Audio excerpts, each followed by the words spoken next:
Everyone, thanks for coming. First of all, I've been asked to offer my apologies to my colleague Kevin Bridges, who's partner in our team. He couldn't come today, but lots of you will probably recognise me from last year's presentation. I've come today with my new colleague, Phil Newton. He's down here. It's his first week with us, so this is a bit of a baptism of fire. But it's really appropriate for him to be here because he actually lives in Bristol, although he works with me in London. So he's a local, so I hope that endears us to you. So what am I going to cover today? I'm going to cover the Hackett Review, which is fire safety related, but will have significant impact on health and safety. So how many of you, out of interest, do have fire safety obligations? Yeah, loads, good. I'm glad to see hands up. Those of you who don't have fire safety obligations anyway, I hope you will see how relevant this is anyway to health and safety people. And I'm going to talk a quick case on fire safety sentencing as well, which is really, really significant changes in this area, so worth mentioning those. And then Phil's going to talk about prohibition notices. I'm going to discuss a case of ATE. It does say case study. I just want to reassure you that that doesn't involve you doing anything apart from listening. So don't worry. You're not going to have to input to that, just using your ears. And then Phil will cover a couple of other sentences. So Dame Hackett has done a review of fire safety and building regulations in the light of the Grenfell Tower tragedy, which was on the 14th of June 2017. There's going to be significant reform off the back of this, and the government have announced that they are going to implement all of Dame Hackett's recommendations. So what I'm going through is really Dame Hackett's recommendations and some of the significant points in that. There has been another government report since then, which is a bit more general in its terms. So I am focusing on Dame Hackett and what she suggests are appropriate recommendations. That final report, the dates up there are wrong, but her final report came out in December 2017, interim report, in December 2017, her final report in May 2018, and then the government announcing they are taking it forward in December of last year. So this sets out principles for a new regulatory framework, and 50 recommendations have been made to the government. So that's obviously very significant. So it recommends a clear model of risk ownership based around the CDM regulations. So based around these client, designer, principal contractor, and owner. And these duties are going to be overseen by a joint regulators group or joint competent authority with definite criminal consequences arising from this. It's going to be outcomes-based, so not prescriptive rules and complex guidance. Comparison with the CGM, which obviously several years ago delivered significant change in the same sector, is going to take some time to implement. But Dame Hackett has asked for urgency in this, and the government is approaching it in that way. Her report also points to moral obligations for change and the need for collaboration and partnership. So there's going to be a whole new way of thinking in fire safety. That's what's envisaged. And that will really impact on health and safety thinking as well, especially as I've mentioned this client, designer, contractor, principal contractor relationships.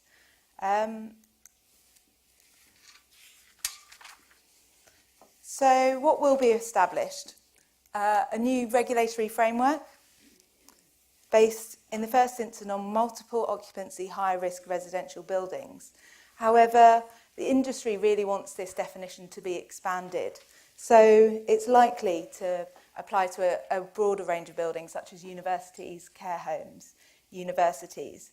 But with change in relation to those buildings in fire safety, it seems sensible that new principles will also apply in general in relation to fire safety and the ways in which anybody working on buildings is going to be impacted on this, because one of the significant features of our criticisms was a siloed thinking when people go into work on buildings and they're just focusing on their role, their part, the thing they're there to do. And that's a real criticism. So anyone working on buildings, especially high-risk buildings, is going to have to start to think in a new way. We don't know what this new way is yet. We don't know what the new approach is. We don't know what the new regulations are, and I'll come on to the next steps on that in a minute. But there's going to be new requirements. A joint competent authority will comprise local authority building standards, fire and rescue authorities and the HSE. It might be called Joint Regulators Group. It's not fixed yet. This isn't certain because it's all under development.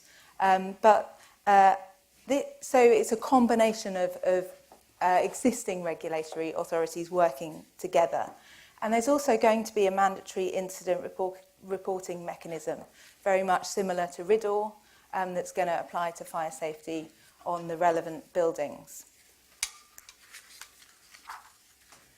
Dame Hackett wants the new requirements to apply to existing buildings. And those 10 plus stories, apparently there are 2,000 to 3,000 in existence. And there's a question, obviously, about the practicality and the costs around that. And this is all very much still to be decided. And we've seen with ban, which has come in on combustible cladding, which I'll touch on in a minute, has applied to a wider set of buildings than recommended by Dame Hackett, and will apply to buildings which are already in existence, but only when they undergo a change of use. So this applicability section isn't set yet. It's going to develop and change through a government consultation later this year. So the Dame Hackett's report considers the life cycle of a building, and considers the building life cycle in phases, and that's how she thinks of it. And there's going to be different requirements on different duty holders at different phases of the building's life cycle.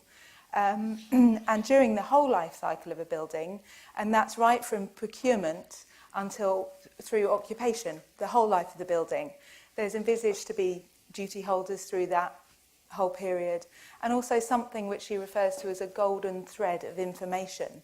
Because one of the severe criticisms of her report was a lack of information for people. You know, if I go to a building to replace the fire doors, then it's really hard at the moment to get information about the whole rest of the building, and the fire safety strategy and what the building consists of, what it's been constructed of. That's really difficult to get that information at the moment. So she talks about a golden thread of information, which is a package of documents which will build up over the course of the life cycle of a building. So anyone working on it can access it and will be expected to access it, and will be expected to not have this siloed thinking, which is criticised, but be expected to consider the building as a whole and the impact that their small part might have on that, rather than just focusing on their bit. I'm going to replace this fire door right here and that's it. I'm not going to think about anything else. So during the design, construction and refurbishment phase, she talks about improved focus on fire safety in these phases, using these duty holder roles which will align with the CDM regulations, as I mentioned before. There also a key aspect is gateway points to strengthen regulatory oversight. And the idea is that during the design, construction or refurbishment phases, the duty holder will have to go to this new joint competent authority or joint regulators group, whatever it's going to end up being called, and actually get permission to proceed. And that regulatory authority will be able to stop work if they're not satisfied with the compliance with building or fire safety regulations. There will also be sort of prohibition notices that they can impose if they see fit at that stage. So this is, what's envisaged, nothing set in stone. And then there's going to be a process where if you want to make changes to a design during the construction or refurbishment phase, then you need to get approval from the Joint Competent Authority. So quite significant changes there. These key information products relate to the golden thread of information that I told you about. And these are 4 new information products which Dame Hackett envisages would be useful. And I've put in brackets up there which duty holder would be responsible for those for those records, for keeping those records. And it's under consideration whether these will be digital. But certainly there'll be a lot more transparency, and so anyone working on the building can have a look at these documents, but also residents will have access to this information, which is a significant change from the current position. And then, as I did mention, there's a model for future enforcement. There will be criminal consequences. It's referred to as real teeth in her reports. There will be criminal consequences for failure to comply with new requirements via improvement or correction notices, prohibition notices, which can be imposed by the Joint Competent Authority at gateway points where there are serious deficiencies with significant impacts on safety. And then failure to comply with those being a criminal offence. And then we can imagine this mandatory reporting system like RIDDOR, which I mentioned, which is envisaged, will come into force. Failure to comply with that, I imagine, would also be a criminal offence, just like it is under RIDDOR. So I'm hoping that those of you who work in health and safety and not fire safety can see how these documents and these requirements are so interlinked with what's required already under health and safety law, that it's very likely to impact upon you anyway as health and safety practitioners. And if it doesn't, it's just really good to be aware of it, because it will probably be impacting on your clients or the people you advise, the buildings you work in. So it's still really good to be aware of it. And then the other phase, which I thought worth bringing to your attention, was the occupation phase. So when people are actually living in a building, and it is focused on residential buildings, the requirements, and at the moment, as I've said, tall residential buildings. But I think as these changes come into force, much like every area we see developing of health and safety law, health and safety and fire safety, they impact on one another, even if requirements are different. And we'll come on to consider fire safety sentencing and how that's moving now, having separated out a bit from health and safety sentencing, how they're, as everyone anticipated, moving a bit closer together again. So these two areas really do impact on each other. So occupation phase, and we're thinking more about when residents are occupying a building. There's going to be a clearly defined duty holder during an occupation phase, responsible for the safety of the whole building, and also responsible for the maintenance of the building. They will need to present a safety case to the Joint Competent Authority at regular intervals. And this will result in a building rating. So residents will be able to access, or anyone, I want to rent out a flat in that apartment block, I'd like to know what the rating is. My daughter's going to uni, I'd like to know what the safety rating is for that accommodation she might apply for. It's going to be public information. The Joint Competent Authority is going to take a holistic view of whole building safety, giving residents a bit more a voice, transparency, and a method for escalating their concerns as well.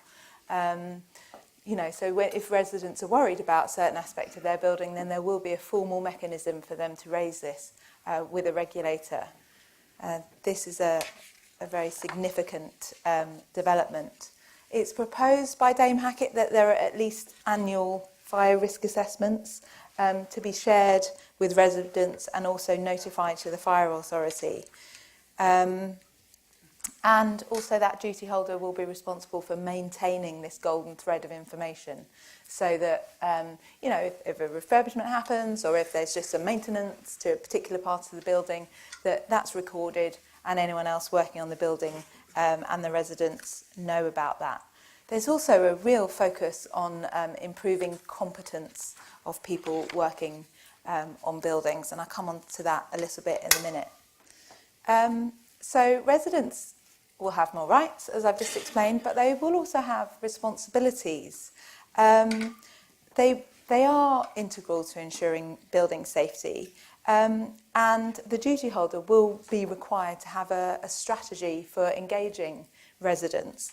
And residents will have some responsibilities, most likely to do with maintaining fire integrity in their own premises. So about being expected to maintain whatever the position is in their particular kind of flat or room in a hall residence or care home.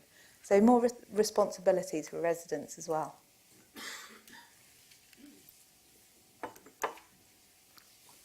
So what next after Dame Hackett's reports? Final report published in May last year. In September, the government said, pretty quickly that it was right that a risk-based and proportionate approach was taken, focusing on the most high-risk buildings. It agreed with Dame Hackett's conclusion. She proposed that approved documents guidance under the building regulations need to be restructured and revised, and the government agreed with that, and they agreed to carry out a wider technical review of guidance on fire safety. And the industry response was really that these requirements ought to apply to a wider range of buildings. Across the industry, that was a strong response. Not just these tall, high-risk residential buildings, but also let's expand it to buildings which are more vulnerable anyway, as I've mentioned, care homes, university halls, and so on, but not necessarily ones which fit the kind of height criteria.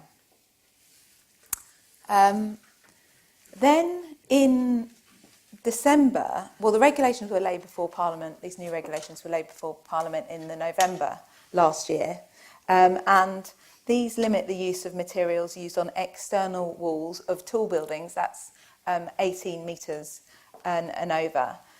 Limit those to materials of a European fire rating class A1 and A2. And that came into force just before Christmas on the 21st of December.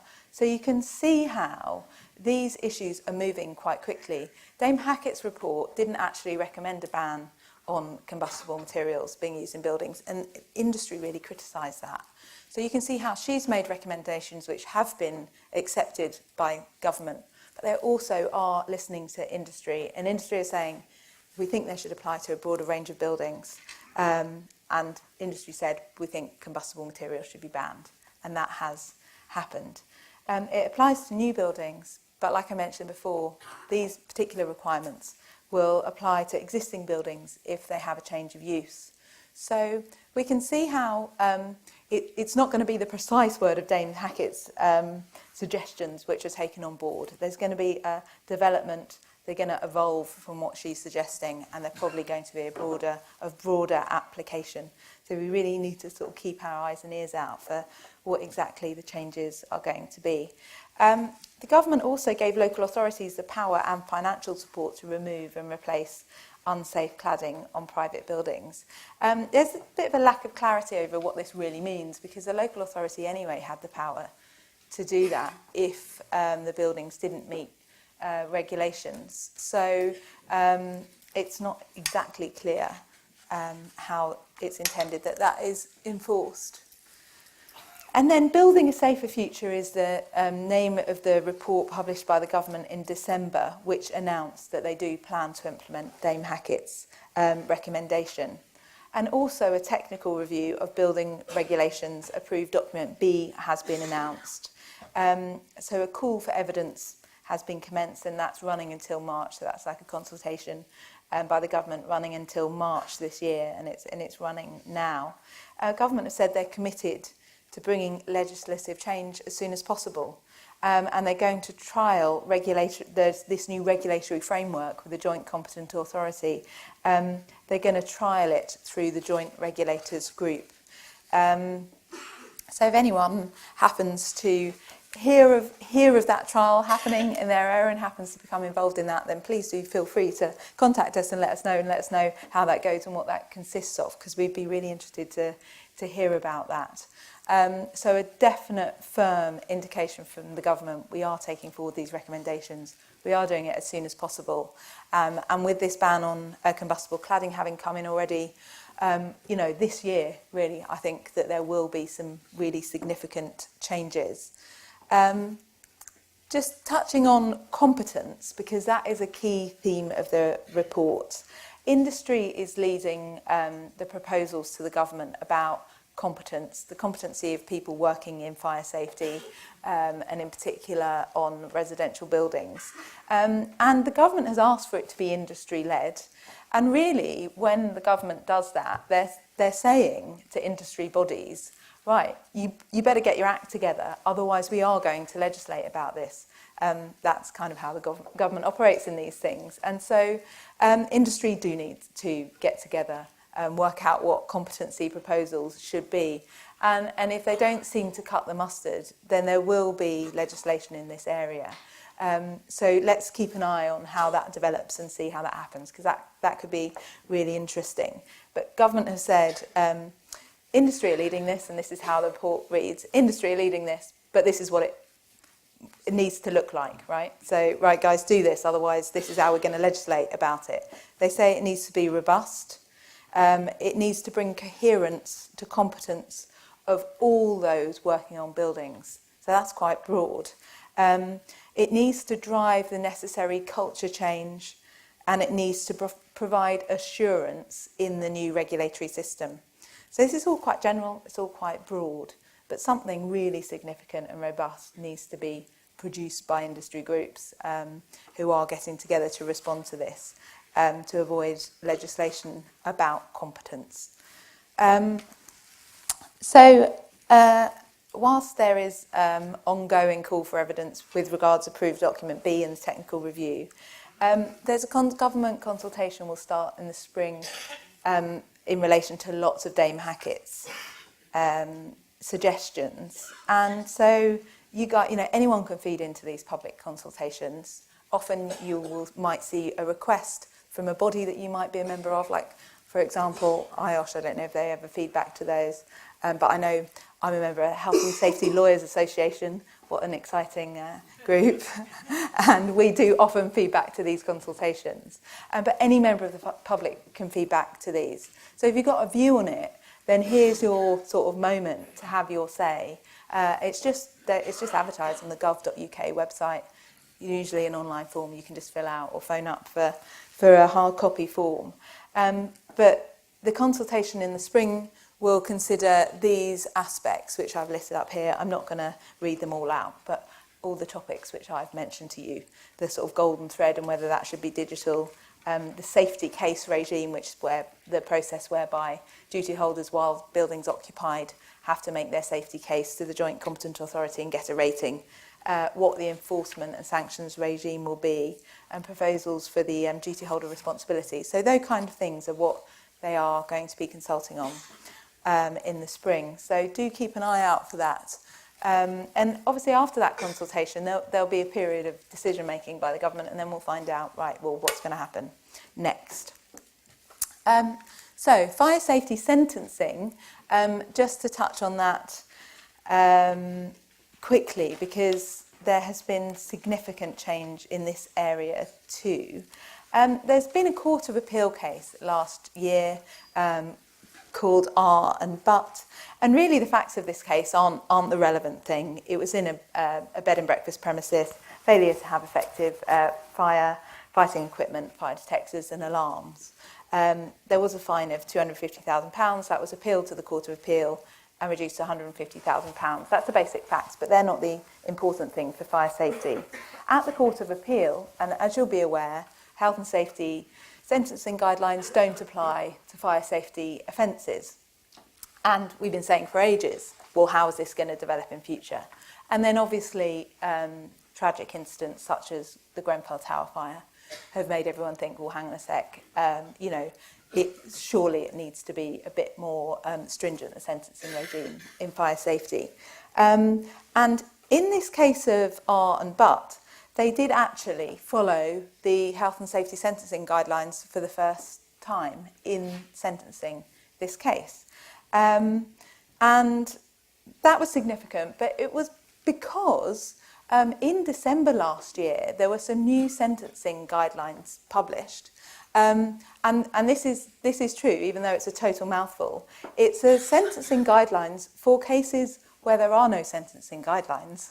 And so in the introductory section of those new guidelines for cases where there are no guidelines, there is actually a section which points out that they do apply to fire safety offences. And they apply to a broad range of offences, very serious offences, which actually just happen not to have sentencing guidelines, including things like child cruelty.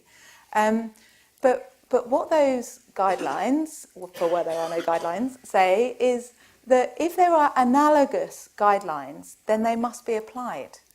And so clearly, for fire safety, there are analogous guidelines in the health and safety sentencing guidelines. And I have been those new guidelines came into force in December. And I have actually been in a magistrate's court sentencing of a fire safety case since then.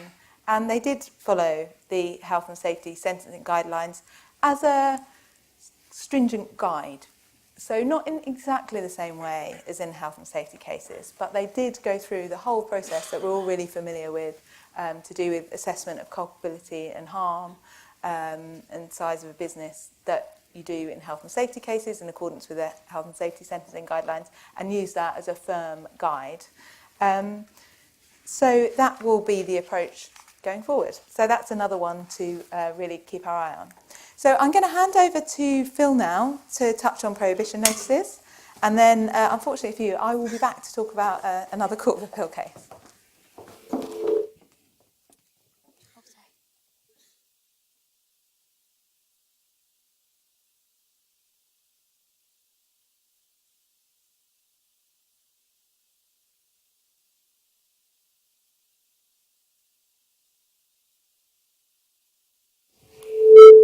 Can you hear me now?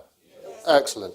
Thank you, Laura. So I'm going to update you on recent developments regarding prohibition notices, and in particular the decision of the Supreme Court in a case called Chevron back in February of last year.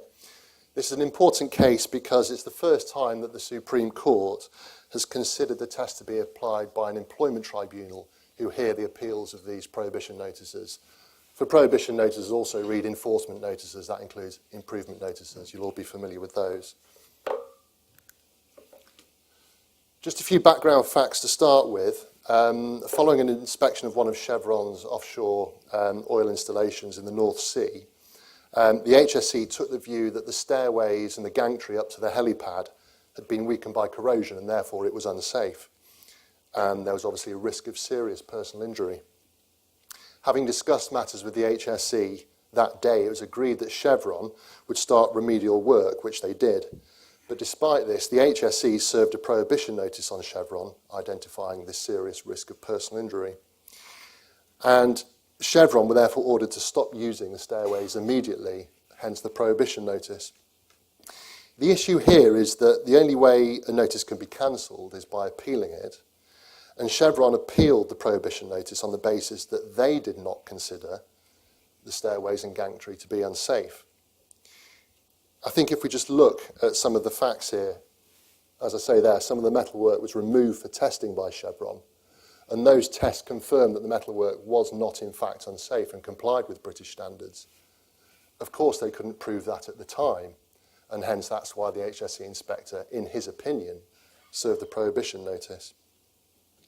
The Employment Tribunal, who heard the appeal, considered that this evidence should be taken into account, these testing results, which, as I say, were obtained months after the prohibition notice was served, and then they cancelled the notice. The HSE appealed that decision to the Inner House in Scotland, this was, which again affirmed the decision of the Employment Tribunal that the notice should be cancelled.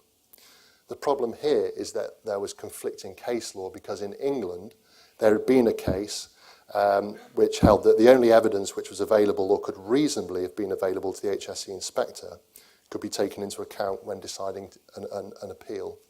So there's an inherent conflict and contrary position between the legal position in Scotland and the legal position in England. Hence, the HSE appealed the case again to the Supreme Court. And what was the decision of the Supreme Court? Well, they upheld the decision of both the Employment Tribunal and the Inner House.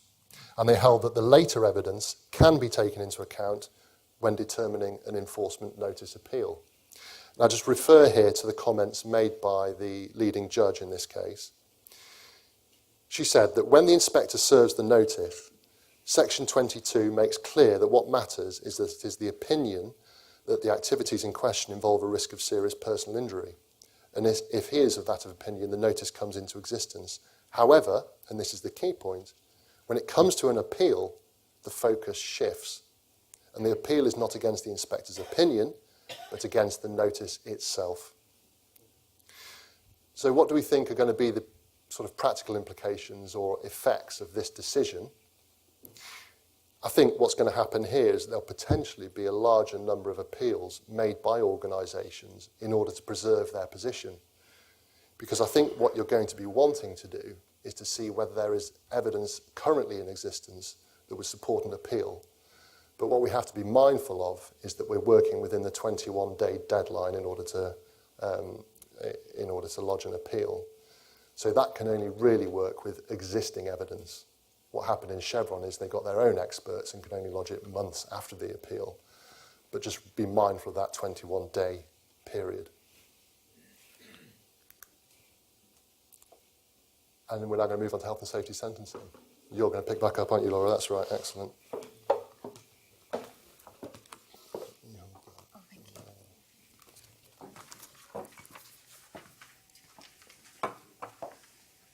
Thanks, Phil. So I'm picking up with this one because this is a case of our teams, and I was at the Court of Appeal. This went to the Court of Appeal, and I was at that sentencing hearing, so it makes sense for me to cover this one with you guys. And it's just a really interesting way of seeing how these sentencing appeals can pan out. So ATE are a leading used truck and trailer specialist, and they used a scrap metal dealer to dismantle trailers on their premises for a number of years. They didn't pay him for the work, but he was allowed to keep the metal and sell it for scrap. And they let him use an area in their yard, and that was cut off to their employees, and he used that and he paid them £50 per trailer that he worked on. And he was fatally injured, unfortunately, this scrap metal merchant, when he was dismantling a trailer. And ATE were prosecuted in relation to this. Now, they pleaded not guilty, and they were prosecuted under Section 3 of the Health and Safety at Work Act, and also Regulation 3 of the Management of Health and Safety and Work Regulations, which relates to failure to have a risk assessment. So they were prosecuted under both of those. They pleaded not guilty to both. And then the HSE then approached ATE and said, well, how about pleading guilty just to the Regulation 3 Management of Health and Safety at Work Regulations, and we'll drop the Section 3 Health and Safety at Work in relation to the risk to those not in your employment. And ATE agreed to that, but only on the basis that they were guilty of failing to have a risk assessment in place on a couple of occasions where their own employees had carried out this work. And not that they were responsible for having a risk assessment in relation to the scrap metal dealer's work, which he carried on himself. A couple of times the ATE employees had done the work, and they'd used a different method, and it basically is a big trailer with a roof and sides that he was taking the top off of to create a flatbed trailer, and he was selling the scrap bit left over. He had used a forklift truck to hold up the roof of these trailers while he cut the rest of it off. And when the ATE employees had done it, they'd used a crane to do it. So the ATE employees had done it a couple of times, and ATE pleaded guilty to it in relation to their employees and the risk that had been posed to them only. So ATE and the HSE came to an agreement between each other, and this is something which regularly happens. In fact, it's very rare for this to not happen in health and safety cases. The ATE and HSE had a discussion about the sentencing guidelines and how they would apply in this case, and they came to an agreement on some aspects of it. They agreed to a low culpability level, and they agreed to level A harm, although ATE said they thought it was low likelihood of this harm arising, and HSE said they thought it was a medium likelihood of that harm arising. And the plea was on the basis that the offence had more than a minimal, negligible or trivial connection with the accident leading to Mr Price's death, but that it was not a major cause, on the basis that it was possible the contractor could have changed his method if he'd seen ATE's risk assessment. So it's a small link, ATE was saying, between themselves and Mr Price and his death, in that if they'd had a risk assessment in place for their employees, Mr Price might have seen it, and if he had, he might have then followed the method followed by the ATE employees, and that was it. So, when it was actually sentenced at the Crown Court, despite this agreement between ATE and the HSE, and the court aren't bound to follow this, these agreements, they are entitled to go outside of that.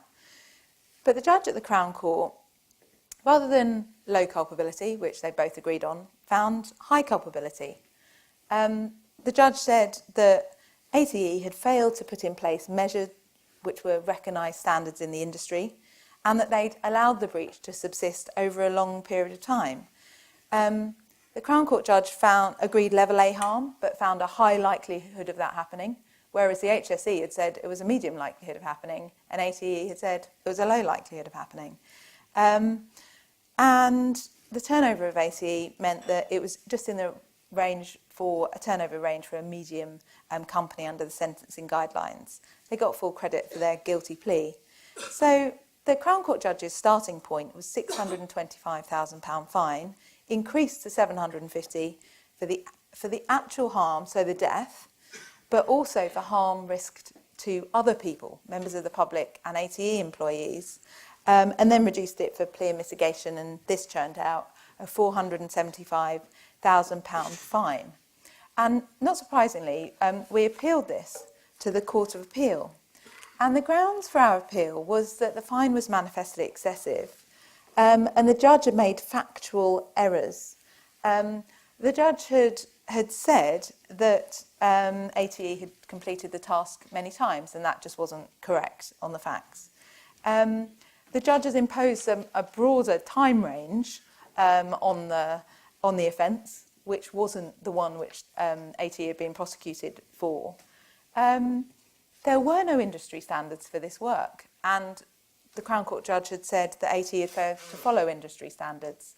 The only industry standard that ATE had failed to follow was not having the risk assessment. But you can't, that's a kind of double counting. So that's what we said.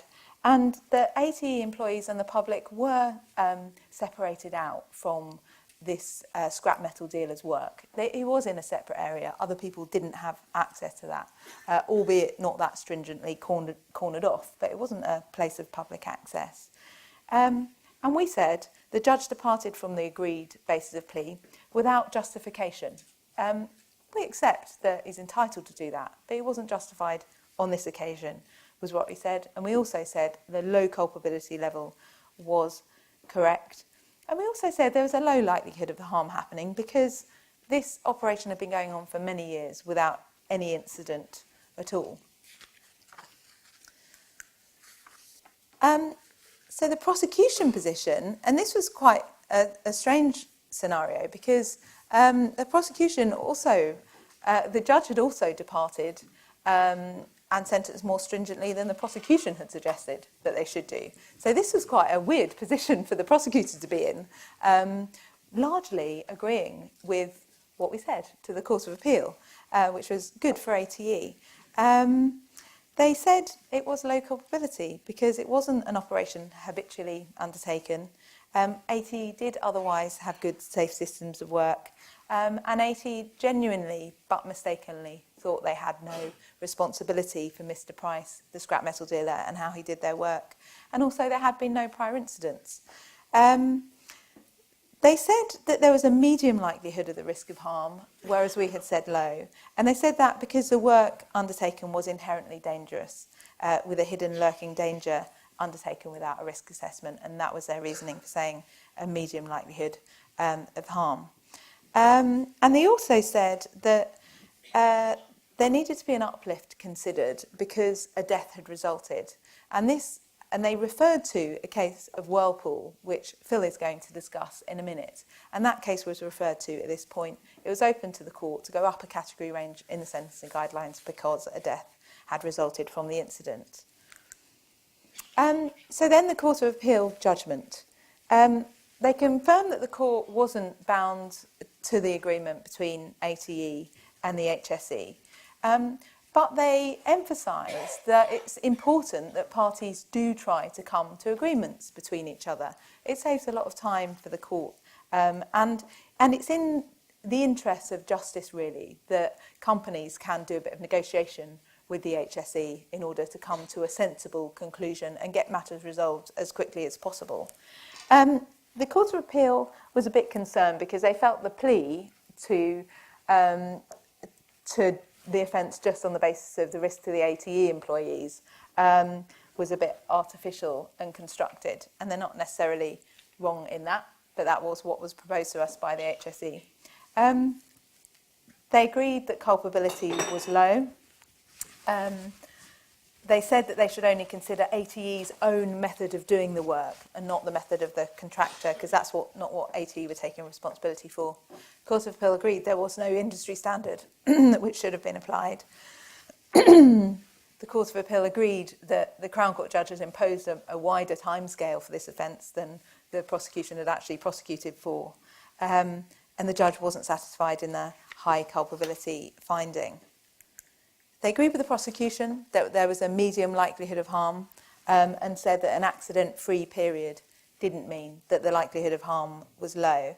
They agreed with us that it wasn't shown that there was a risk to members of the public and other people from this work that had been carried out, so not a broader risk, but that, and in reference to the Whirlpool case, because there was a death, they did move up a category range in the sentencing. And so their starting point was £300,000 fine, and then giving credit for a guilty plea, the fine was reduced to £200,000. That's quite a significant reduction in fine there. Okay, I'm going to pass over to Phil.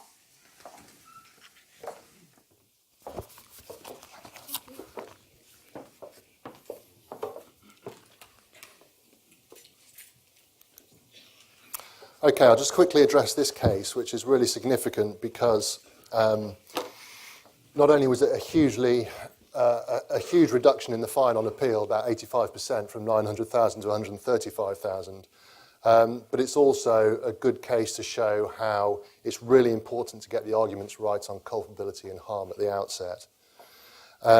This case essentially involved a poll worker for an electricity company falling from height, cutting through his own lanyard. The sentencing judge in the Crown Court said that there had been high culpability, as it was a persistent failure to properly plan over a lengthy period of time.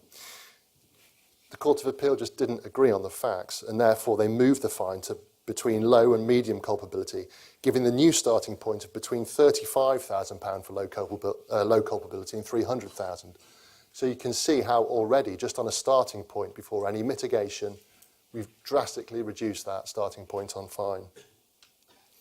They also found that there'd been a low likelihood of harm, moving the case down a harm category. I'm then going to talk about Whirlpool now, which you may be aware of this case. It happened in Yate in 2015 and involved a self-employed fire alarm and telecoms contractor of about 30 years' experience, frequently employed to do the works in the Yate factory. What he did was he installed a MUPE in between a moving conveyor belt, in between two hanging baskets. He was the maintenance team for the factory, started moving the conveyor belt, and that knocked over the MUPE, and he toppled and fell from height and sustained fatal injuries. The company pleaded guilty to a breach of Section 3, And the failures that gave rise to that breach is that they didn't require the subcontractor, Mr. Dahlia's name was, to prepare a job-specific risk assessment and method statement. And they also, Whirlpool, prepared an inadequate permit to work because it didn't identify this risk of the baskets knocking into the MEWP. At sentence, the Crown Court determined that this was a low culpability, high harm category 3 case, so essentially a case in old money that fell just below the standard that was required, because actually the failures by Whirlpool weren't that bad, if I can put it like that. But Whirlpool still appealed the fine, obviously on the grounds that it was manifestly excessive, and that appeal was successful and was reduced from £700,000 to £300,000.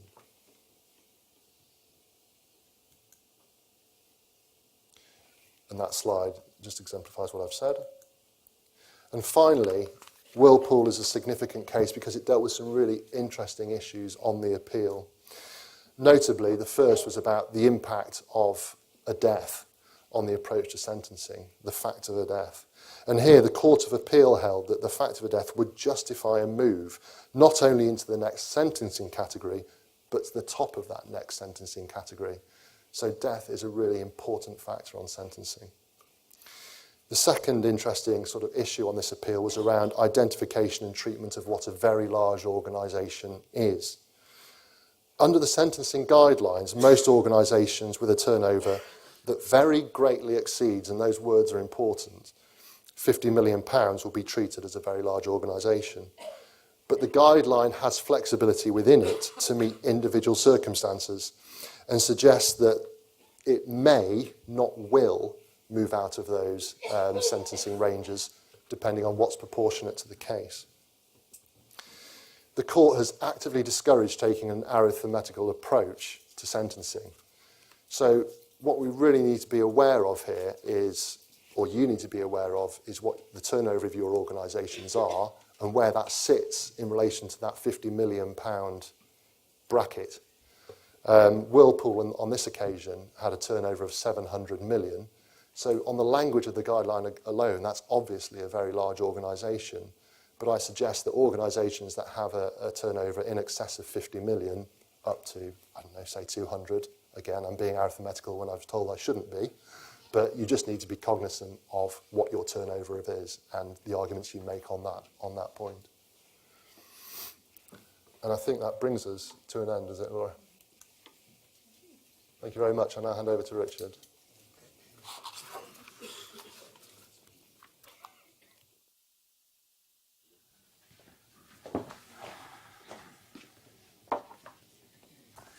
Right, that was very interesting. Some of the points there that I've picked up were talking about the Grenfell Tower inquiry, Dame Judith Hackett.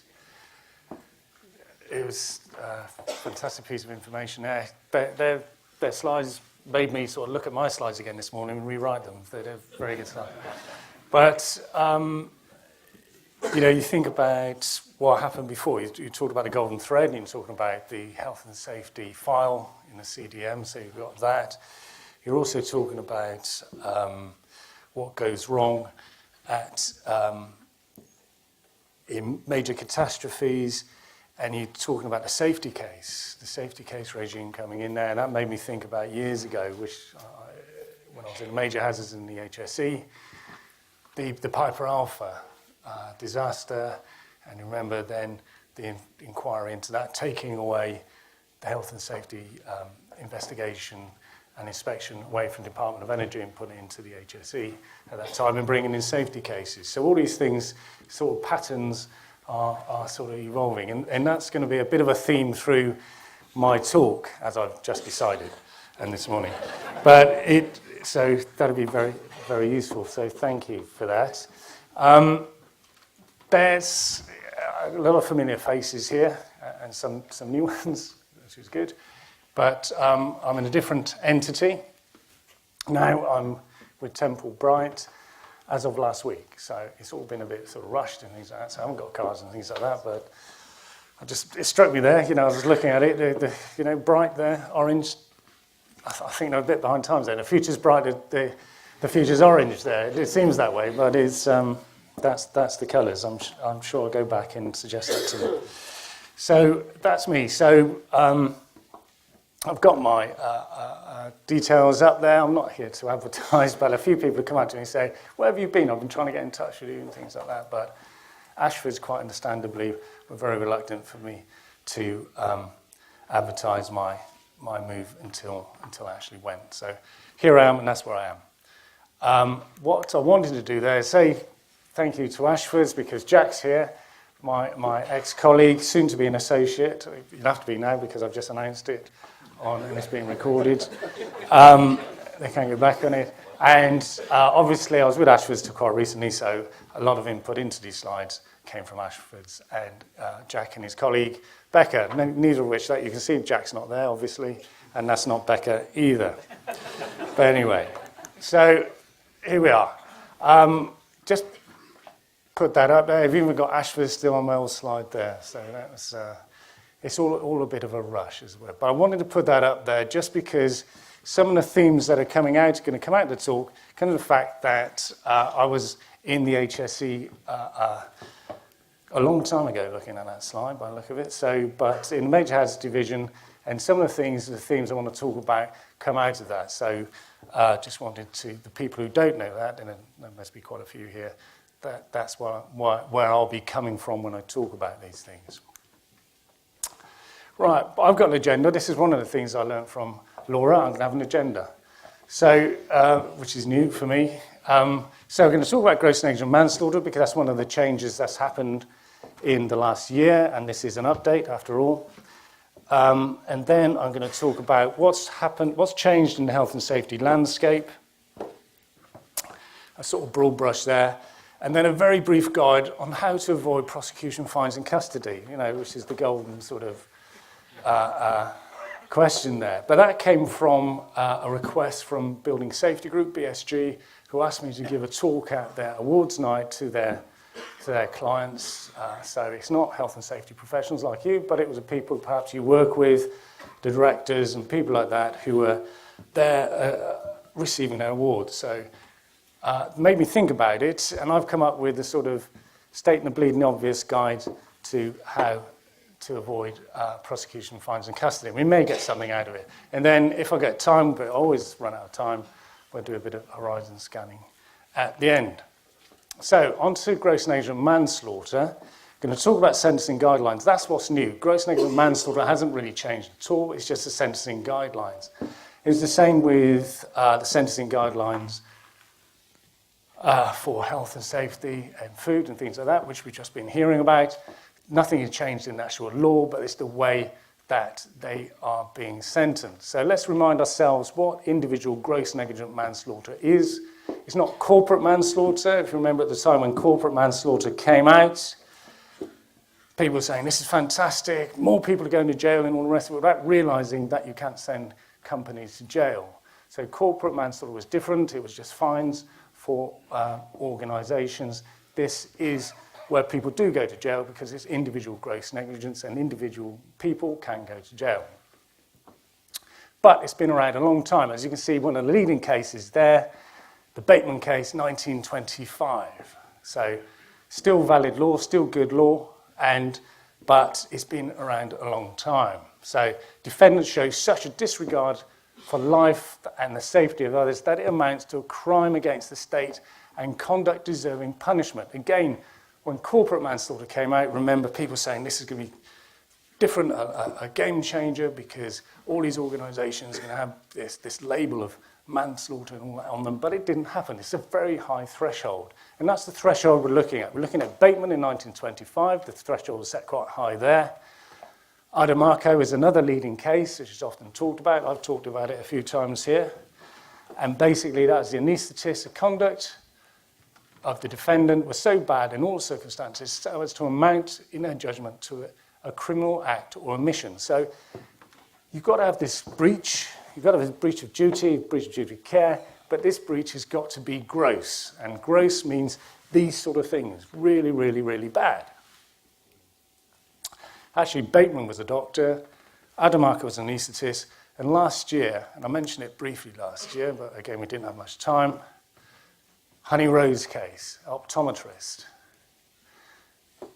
You may remember this case. It was in the news a lot because optometrist didn't conduct a test on a 6-year-old boy, which if she conducted a test, she was spotted a sort of swollen disc in the back of the eye, and that would have left, it was an indication that it was the start of sort of swollen brain and water in the brain, which eventually killed the child about 5 months later. So gross negligent manslaughter on that. So she was actually convicted of gross negligent manslaughter.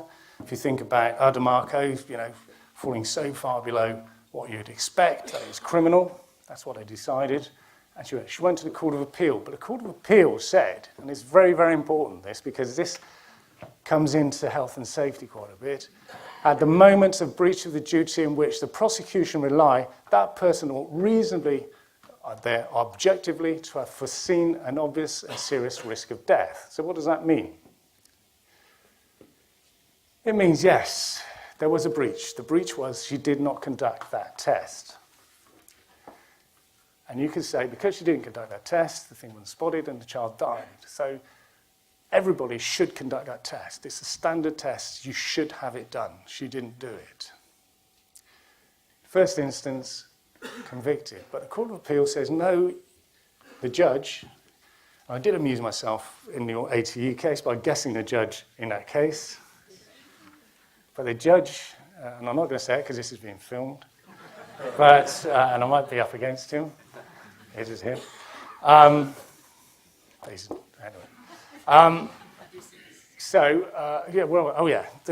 Back with Honey Rose. So that breach was not conducting the test. But at that time of the test, she didn't have foreseeability that not conducting that test would have an obvious and serious risk of the death. So at the point of the breach was not, the breach of the duty of care was that not taking the test. So at that point, most cases, if you're not conducting a test, it would have a happy ending. It would just be something that not ticking a box. But in this case, it was. But so that point, there was not the foreseen an obvious and serious risk of death. And therefore, it moved it away from gross negligent manslaughter, from the sort of Adamarco type gross negligent manslaughter and the Bateman type. So that's the difference. And if you think about it, I was thinking about this, and I was thinking about this in health and safety, and I think years and years ago, I remember I was inspecting a refrigerant plant in mid Wales. Happy days. And one day they had a leak, and the night cleaners swept fluorochlorocarbons, refrigerants, down the drain. Not brilliant things to do. Not good for the ozone layer, if you think about Montreal Protocol and all the things like that. But loads of things wrong in doing that. Went down the drain, went into a public sewer, and the next day, 3 council workmen went down the sewer. It was an oxygen-depleted enclosed space. 2 of them died. So, think about gross negligent manslaughter there. Their actions, like Honey Rose, led to those deaths. But I can remember going to my principal inspector at the time, because it was in major hazards. I said, Christ, what are we going to do? And he said, let's go to the inquest. So we went to the inquest, we did it, and we said, right, we cannot say that this should go beyond the Health and Safety at Work Act. And we told the coroner at that inquest. Because when they swept it down there, they were thinking they were cutting a little corner. They were raising the carpet and shoving the dust underneath the carpet and putting it down. That's the level of thought they had. They were doing lots of things wrong. But we were thinking the same lines as Honey Rose, that at that point, they didn't have a contemplation that by doing this, we are going to raise a serious risk of death. They were just putting it down the sewers. They wouldn't know the consequences. And so that's how this affects, I think, health and safety and how it's going to go forward. And I think it must be right, despite if you look back at the headlines of the Honey Rose case when people are saying this is a terrible miscarriage of justice. Right, so on to the sentencing guidelines. They're sentencing guidelines, you're sick of sentencing guidelines, and so you know the system works, and it's virtually the same. You've got your 9 steps, came into force very, very recently in November. Retrospectively, again, unusual in the legal sort of process. You normally say something comes in and it's not retrospective. This isn't law, this is guidelines, sentencing guidelines, so it can affect retrospectively, right back to 2010. And there are cases that may be getting to court that started in 2010. 18 years top custodial sentence, the 9 steps. So into the standard approach to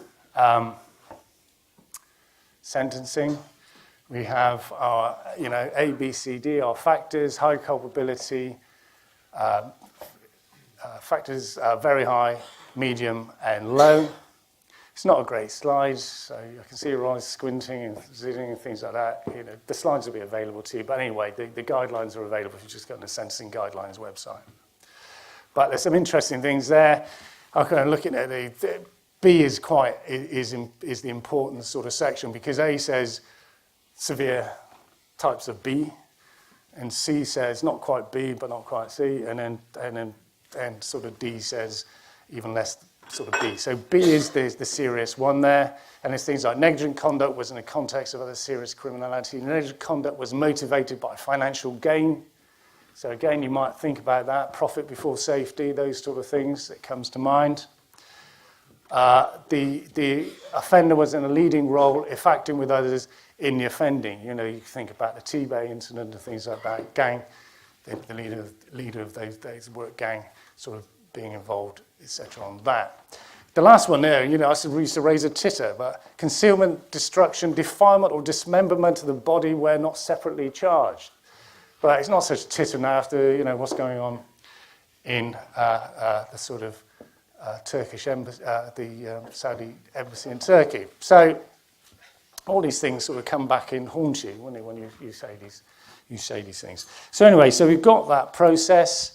And then we go into our range. It's a lot more simpler than the ones that Laura and Phil were talking about. So we've got our starting points and we've got our category range. So if you remember, A was the very high culpability. Starting point, 12 years custody with a range of 10 to 18 years. So we're talking about significant custodial sentences here. Even D, the starting point is 2-year custody. If you think about D, lower culpability. Negligent conduct was a lapse of offender's otherwise satisfactory standard of care. The offender's responsibility was substantially reduced by the mental disorder, leading disability or lack of maturity. But you've still got a 2-year starting point custodial sentence there with a range from 1 to 4. So a range to 1 to 4, you think about those low culpabilities, you still, even if it goes quite well for the mitigation, you're talking about a 1-year custodial range. And you think about some of the sentences in the past for quite significant events and what people have got. So these are quite significant. Aggravating factors, not sure why those are yellowed out. I don't know if this was Jack and Becca, but I'm sure it's quite significant. But we haven't got time to go into them. But anyway, it's like the usual things, previous convictions, motivated by demonstrated hostility, not cooperating, offence using a weapon, all those things that apply to other sort of situations, but there are a few sort of things that will apply particularly to health and safety. Mitigating features or factors, no previous convictions, remorse, self-reporting, and cooperating with the investigation. So some very clear sort of echoes of health and safety there. So steps 3 to 9, again, some of the things you'd recognise, reduction for a guilty plea. The totality principle, what we mean by that is when we look at it all, is this just punishing somebody too much, looking at the circumstances, or perhaps punishing people to somebody individually too little? We've got a case here that's come through after the sentencing guidelines, so was applied, and therefore we've got Neil Carpenter. Some of you might have heard about this one. It was a horrible, horrible case on a farm. Young volunteer goes in. There was the PTO, the power takeoff shaft, was guarded, but inadequately. The plastic thing was cracked and all that. She caught her hair in it, and the classic PTO type horrible death.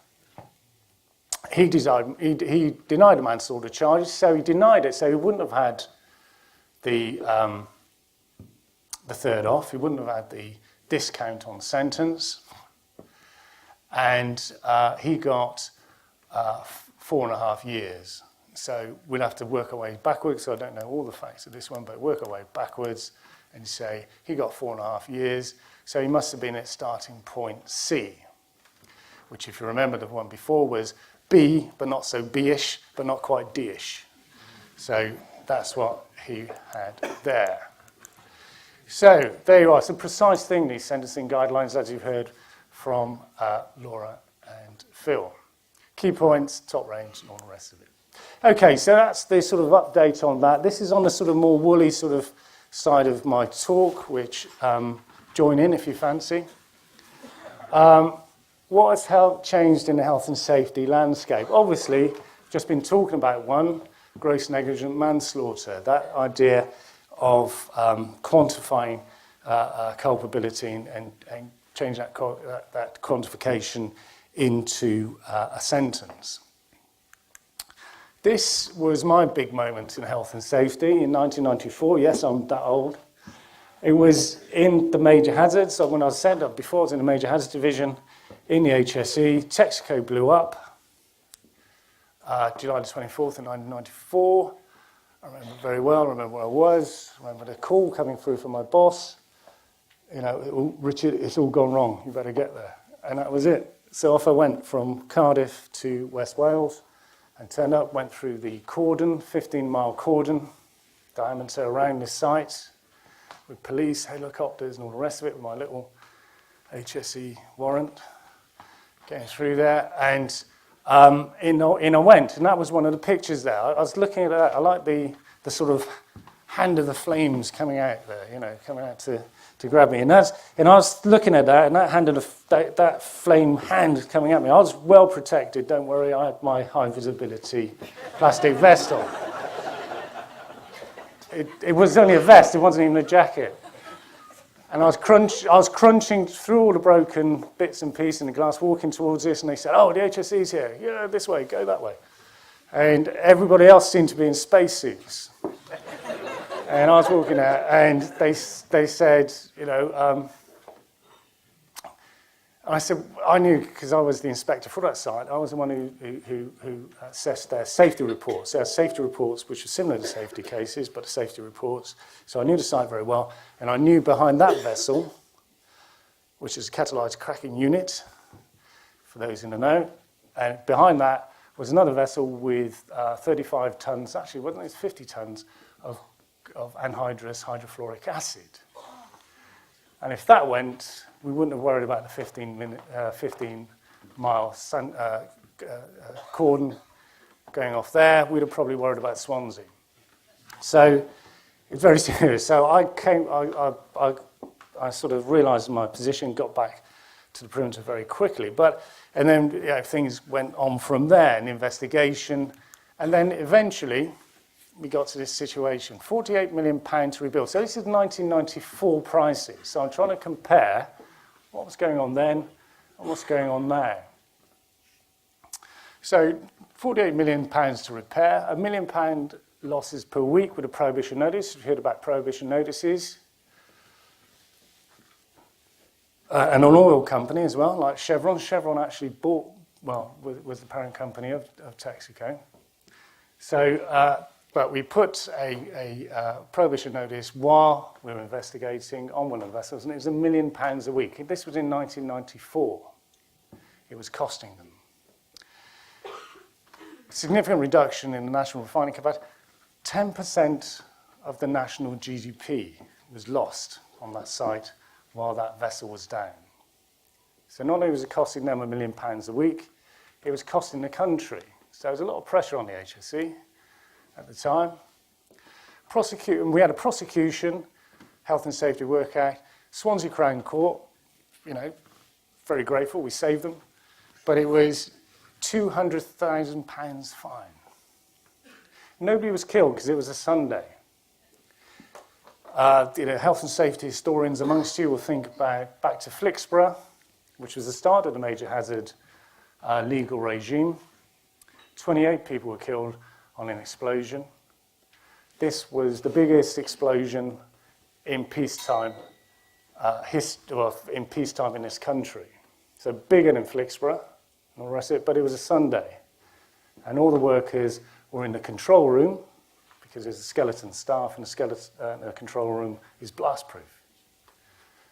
So nobody was killed, but it was an accident in the day. But £200,000 fine.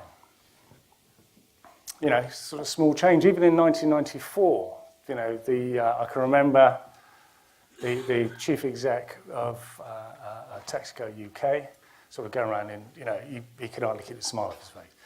But anyway, there you go. So let's go to. But what else was the problem there? You had the industrial accident, the death, the criminal offence, the pollution, massive firewater runoff into the Haven.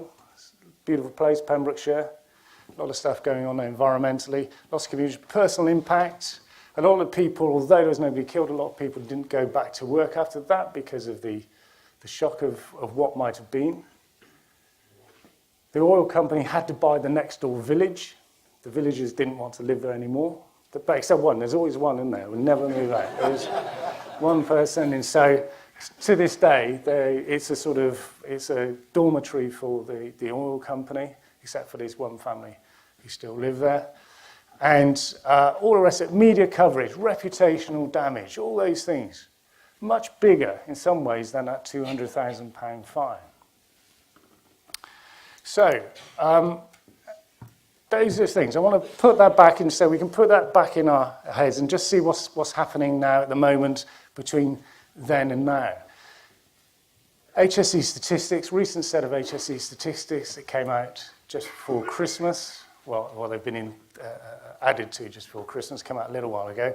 This year we got 144 fatalities. Lowest rates, one of the lowest rates of injury in the EU. So pip pip hooray for that. Figures show a generally downward trend, although this year is showing a slight increase. So if we look at that trend of fatalities, we've got all those years. Back in 07-08, starting 233. It was of that sort of level beyond then. I had to stop because I ran out of slide space. But beyond the years before that was of that level, in the 200s, 270, I think, one year, but don't quote me on that, was in those years. So if you look at that, if you take away weekends and holidays and things like that, that's probably a 5-day week for 46 weeks a year. That's one death per year, 233. So 5 deaths a week, taking into account holidays. It's me messing around with statistics there, but roughly about that. If you come down to this, it's 3 per week. So it's not brilliant, even though we've got one of the best records in the EU. But looking at those figures there, and you can think about, some of your cynical minds amongst you will think, well, that was when the big recession hit and construction went underground and all the rest of it. So those sort of things like that, and whether industry has changed in the sense of its type of industry and all the rest of it as it came out of recession. But anyway, that's a PhD for somebody else. So looking at those deaths for this year. If you look at it in the raw there, and again, forgive the Zizzy statistics or the Zizzy slide there, but you can see the usual suspects there, construction and agriculture, 38.29, waste 12, manufacturing 15. So, but those statistics hide a lot of information that's probably should be brought out. Because if you look at a rate of fatal injuries selected in a groups per 100,000 workers, I love statistics, and it's you can look at construction, bad there. Construction, not so bad here, because you look at it, it's 1.64 for last year per 100,000 workers, whereas you look at waste and recycling, 10.26. If you look at it, if you start calibrating these results, and you can see there where the big sort of hits are. And obviously agriculture, and it depends on how many people are working there. Waste is obviously troubled a bit by the fact of, well, it's a dangerous industry, a lot of moving parts, a lot of crushing, a lot of falling bits and that, and all the rest of it, a lot of intimacy between humans and machines. Always a bad move in health and safety on that sort of thing. But also there's a lot of public interaction with deliveries and et cetera, et cetera. So it's going to suffer that way. But it's quite interesting when you look at the figures that way. When you look at these figures, which on this side you've got ill health, and on this side you've got the traditional injuries that we're used to looking at, you can see there that, again, we're looking at construction is an obvious. Construction's just here. So on ill health, it's way down the hit parade, and up here, construction on the workplace, it's a lot higher. Agriculture, poor old agriculture, is the top of the list on both sides there, so ill health and all the rest of it. But the social work activities in human health, so the health services and things like that, if you look on the previous slides for fatalities and things like that, very low, but very, very high on health. So again, things have changed. Back in 1994, I remember one of the preliminary thoughts of the investigation, going into the sort of Operation Texaco, as it were, the day after this big thing, and I said, I've been talking to staff, and they were quite, there's a lot of stressful things going on at the time before that accident blew up. And they suddenly said, oh, for Christ's sake, don't start talking about stress. We just don't understand it.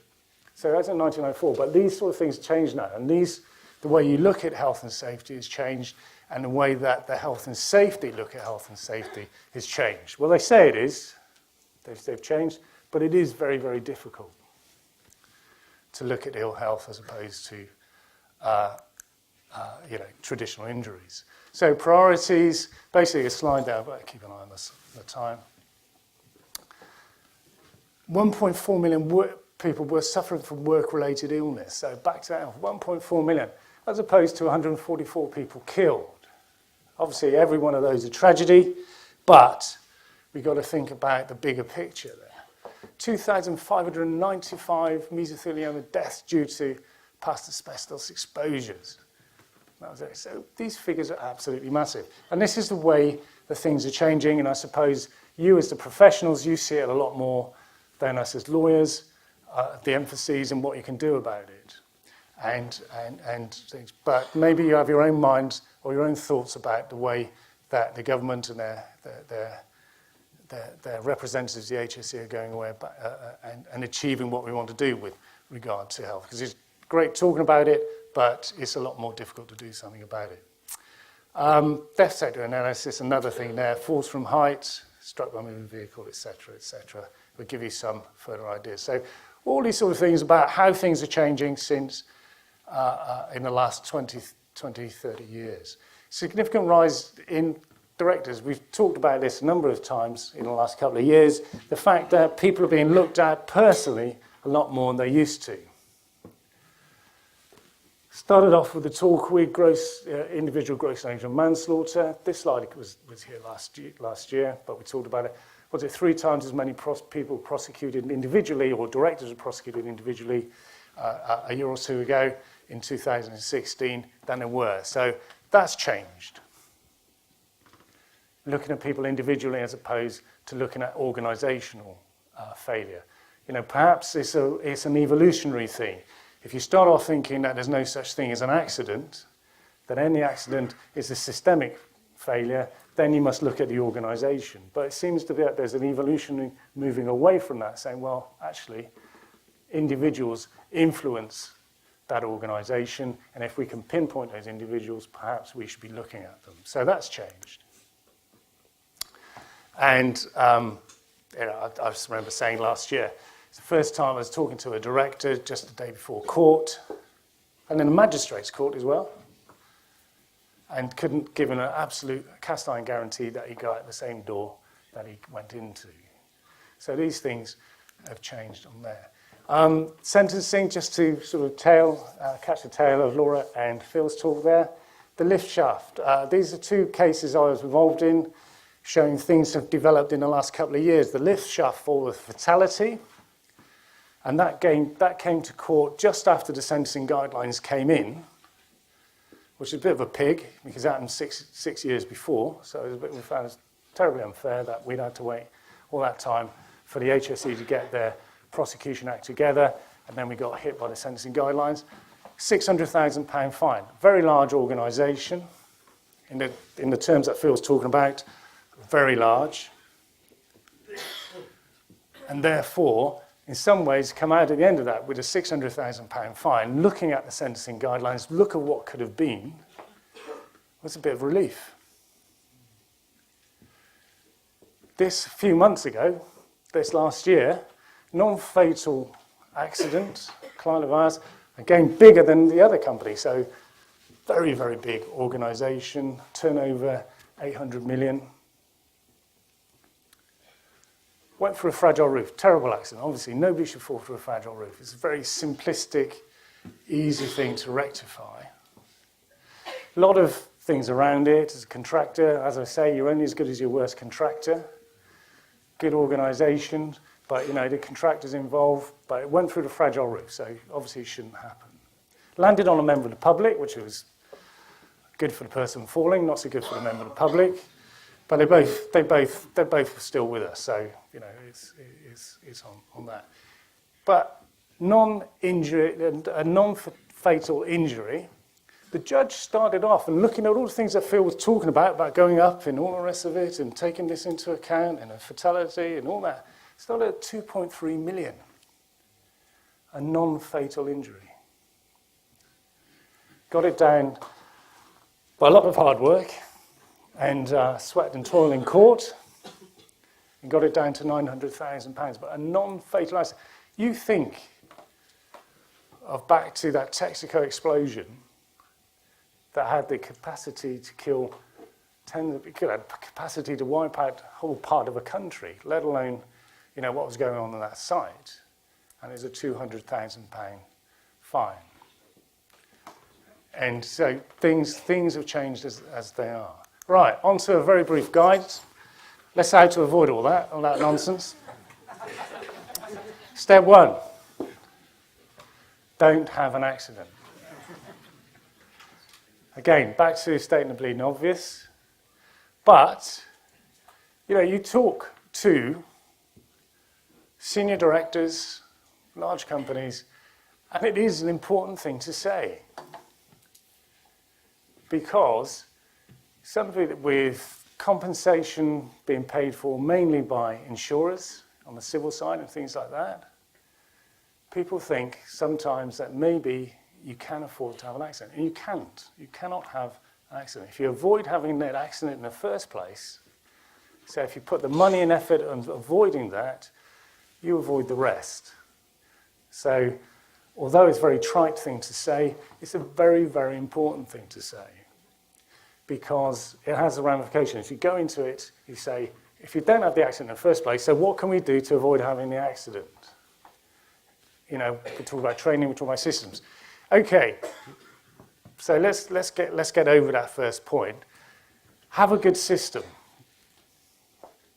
If you're large enough, let's say these big companies that we've been hearing about today, if you're large, you are going to have an accident. You're only as good as your worst contractor, you're only as good as your worst employee. The more employees, the larger you have, the more employees you have, the larger you have, the more contractors you deal with, you are going to have an accident.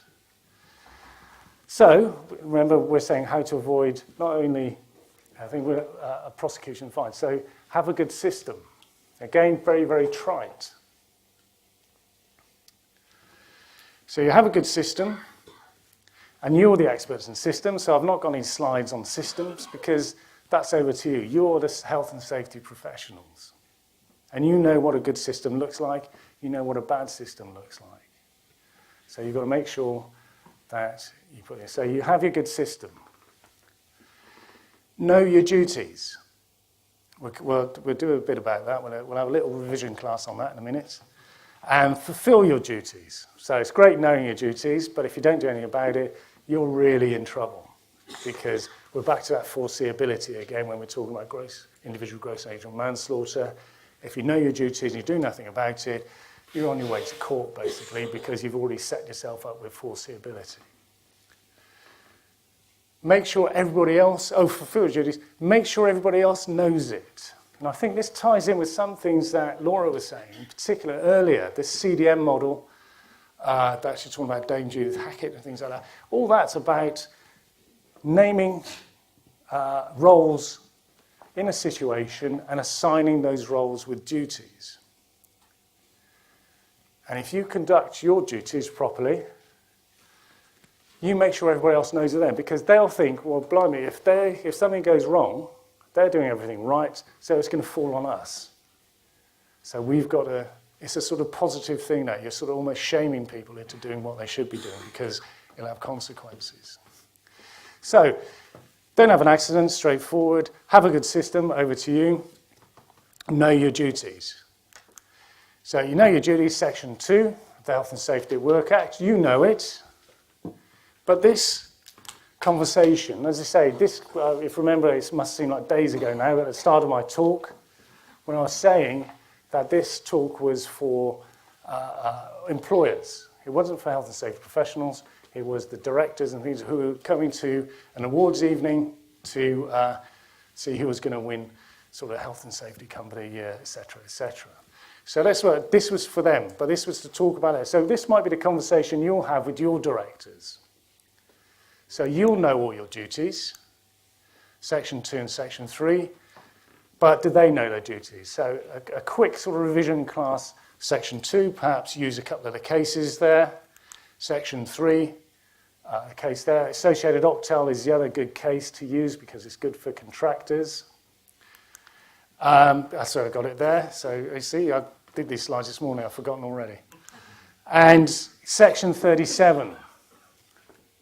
Back to the individuals again. Introduce them gently to the concept of Section 37, that any failure under the Health and Safety at Work Act by you as an organisation may come to your door if you as a senior manager consent, connived and neglect with that failure. And we can talk about corporal manslaughter, you can talk about gross individual negligence. So know your duties. And I was thinking construction in some ways quite used to this, and it's quite interesting because it ties in with what Laura was saying. CDM's got a route map of, and construction got a route map via CDM of duties, of saying this is in this organisation, and for them it's like a construction site, but any manufacturing base, an office base, anything, everybody has their roles as defined. And if they fail on those roles, that's when people get into trouble. So you can use a CDM as this route map. If you're thinking this through, if you're trying to explain it to senior management who are perhaps not used to thinking this way, you could use the CDM route map.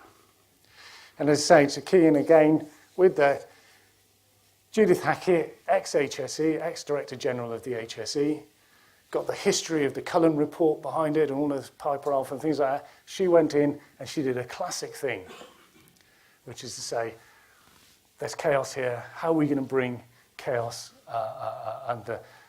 move away from chaos into order?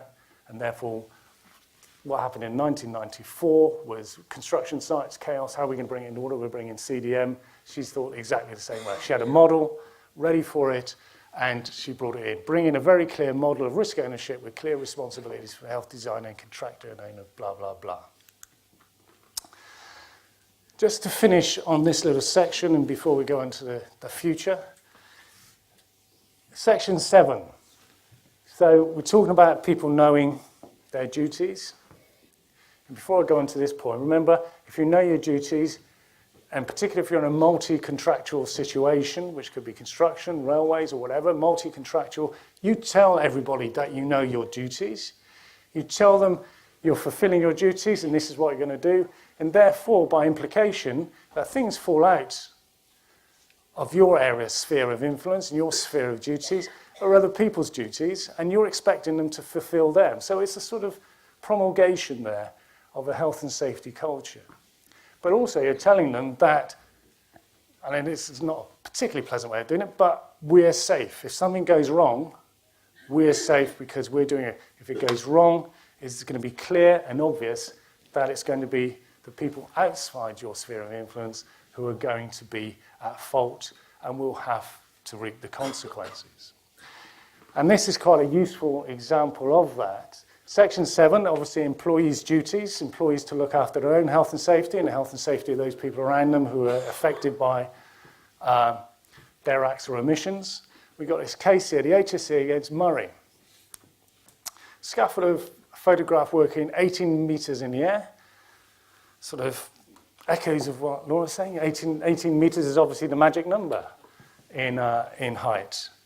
If you think about the Hackett recommendations.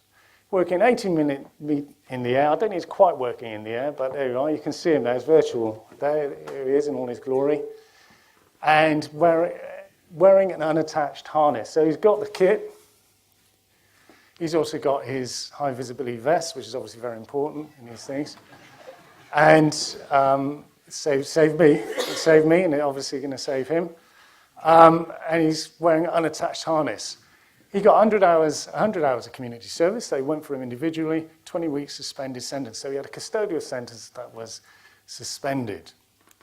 So basically, the HSE investigation found that Murray's employers had taken reasonable steps to avoid working unsafely at height.